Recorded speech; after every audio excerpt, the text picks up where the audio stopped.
Good day to Suchin and all those beautiful people in you.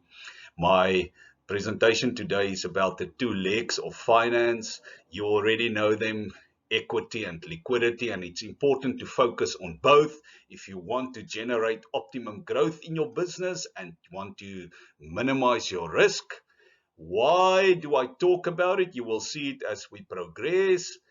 Even the New Zealand legislature and people all over the globe are using or focusing on these two legs of finance. It helps you if you focus on both to move forward in your business. I will also say something about marginality and have a conclusion in the end. Here's a question for you. What's the average amount of legs per person in China? If you said two, you are wrong. If you said a little bit less than two, you are right. If you have two legs, you are extremely fortunate. You have a reason for being grateful and living from gratitude.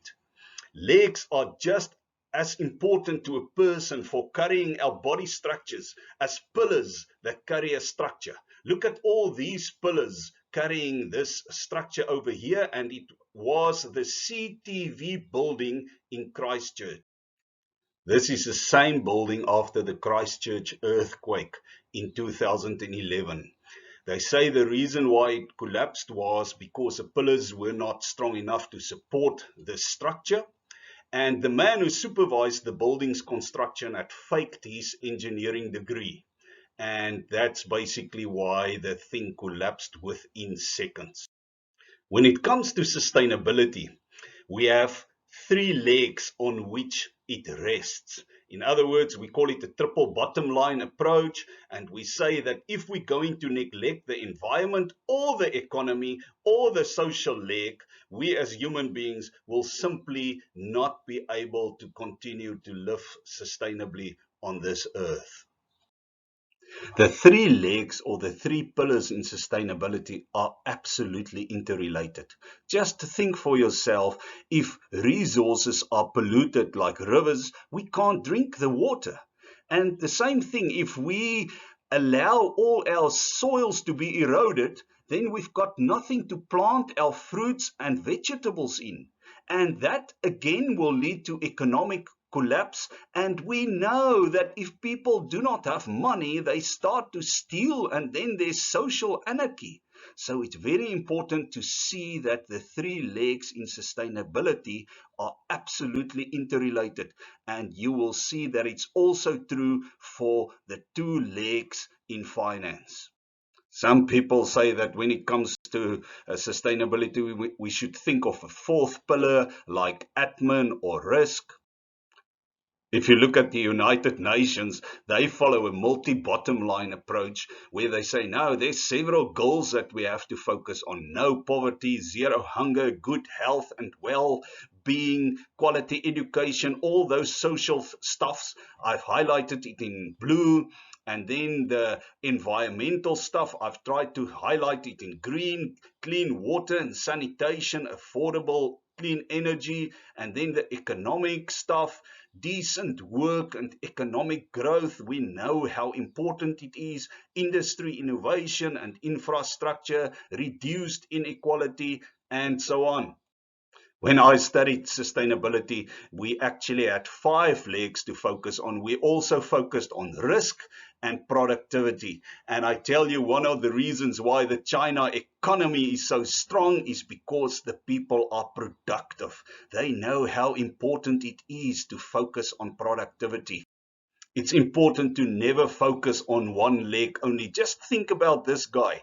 He could have tried to hop around on one leg, but now that he's got an artificial leg, at least he can run. That shows you it's very important for quick, swift movement to have two legs. Conor McGregor was such a good fighter because he took his opponent's legs out from underneath them.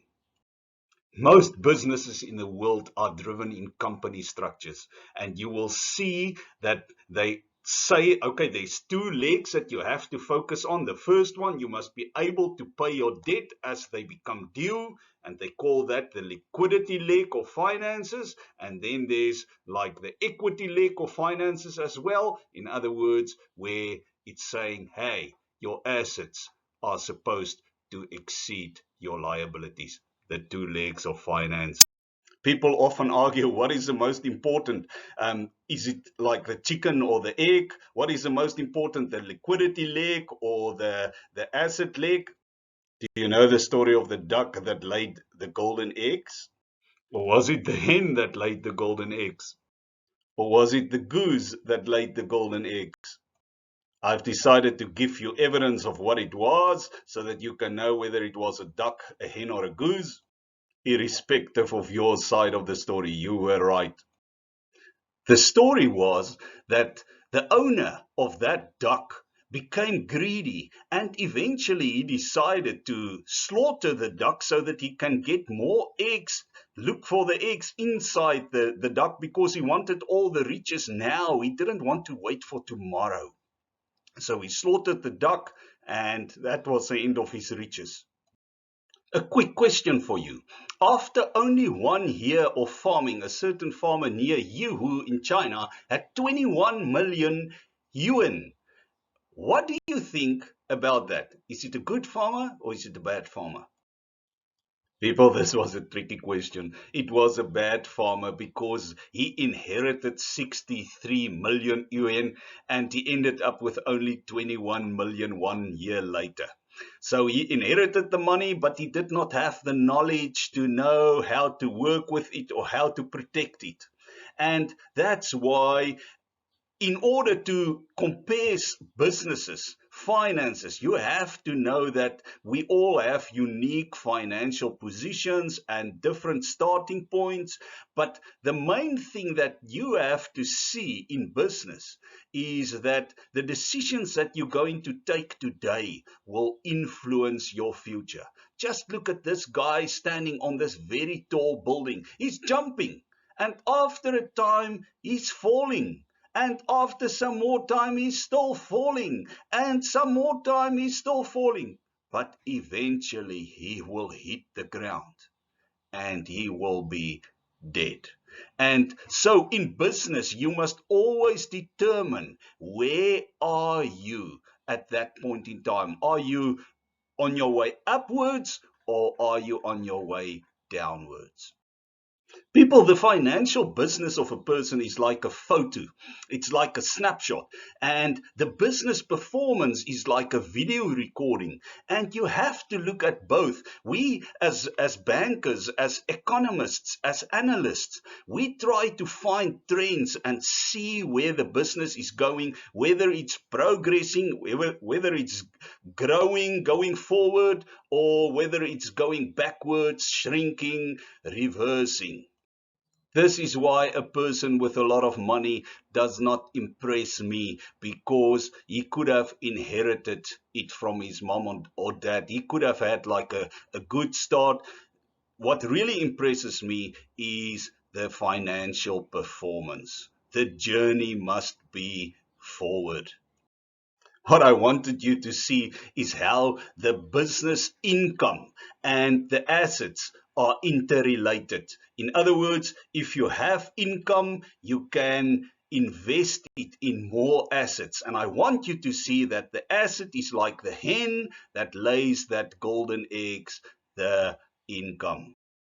Like that guy that jumped from the building, it is a reality in economics that present choices will influence future outcomes.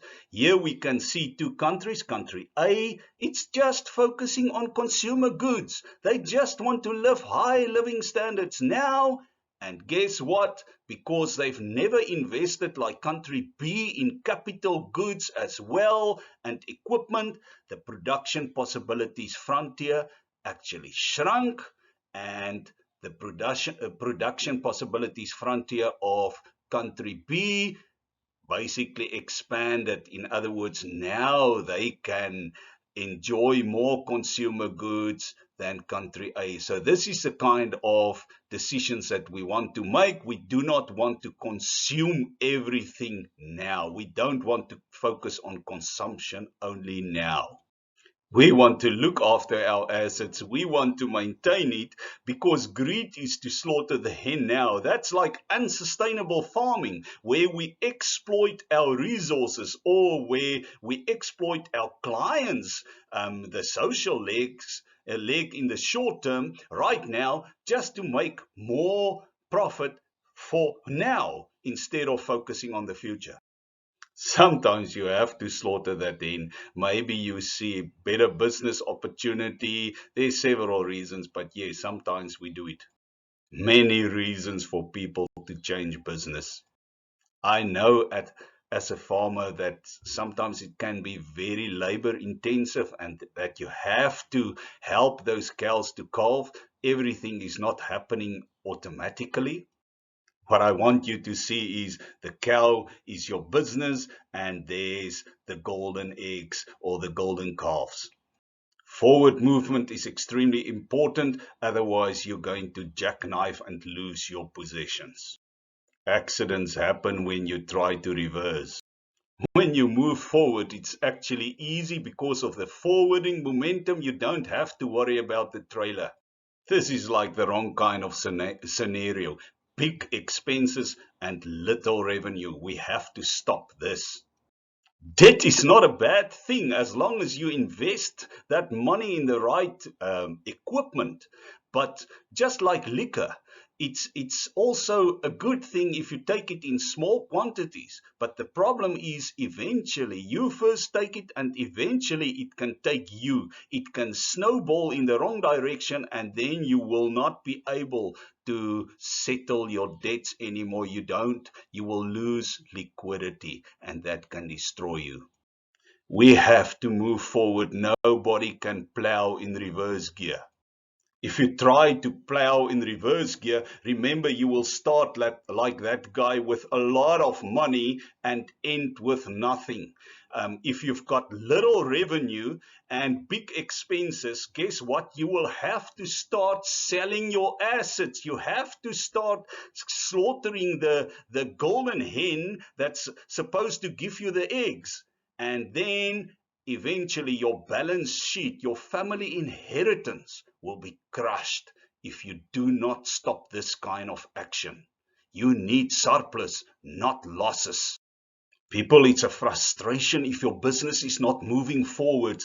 You cannot have dreams. You will experience depression because of all the pressure and all the stress. It's not good for your marriage either. There has to be balance between the two legs.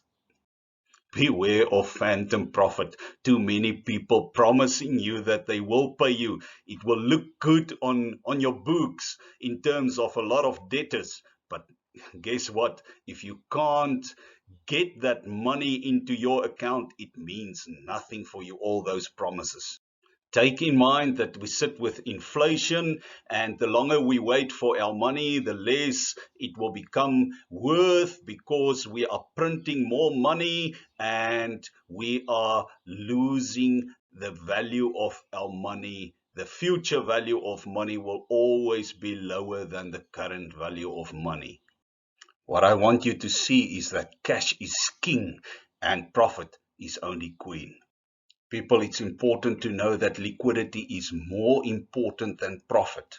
So you have to manage your cash in such a way that you can maintain your profitability and your liquidity. You have to look at both legs again. Profit maximization should be your aim, not revenue maximization. Some people confuse it. We want the scale to tip in our direction. This is how forward momentum looks like. If you've got a lot of cash, you can buy more assets. And remember, if you've got more hens providing those golden eggs, look at the tractor. It's moving forward. Your whole momentum is forward. Lots of revenue stream. This is what you want. Nobody on earth can ever, it's not possible getting rich without a surplus. If you've got a surplus, even if you have to stop consuming so much, lowering your living standards, but you have to budget for a surplus. And then you have to focus on the growth of that surplus. And this is why you attending this conversation today, because you have to improve your knowledge, your skills, including technology. You have to use time and effort to get rich. If you're a price taker, sometimes the only way that you can make sure that there's like a surplus is like to cut on your expenses. Or more online businesses, more revenue streams. The only real way to get rich is to use other people's time and other people's money, and this is called leveraging. In agricultural economics, we have a principle called marginality. And it simply means that where additional income is generated from an alternative, it should cover the additional expenses. In other words, you can appoint more people and more people as long as their contribution to the final profit exceeds their salary. As you follow your career in finance, you will also discover that there's a lot of productivity indicators that you can use.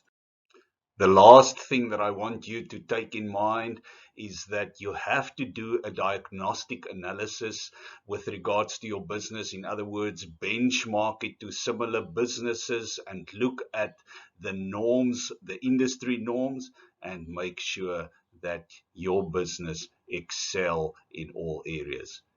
Thank you so much for today.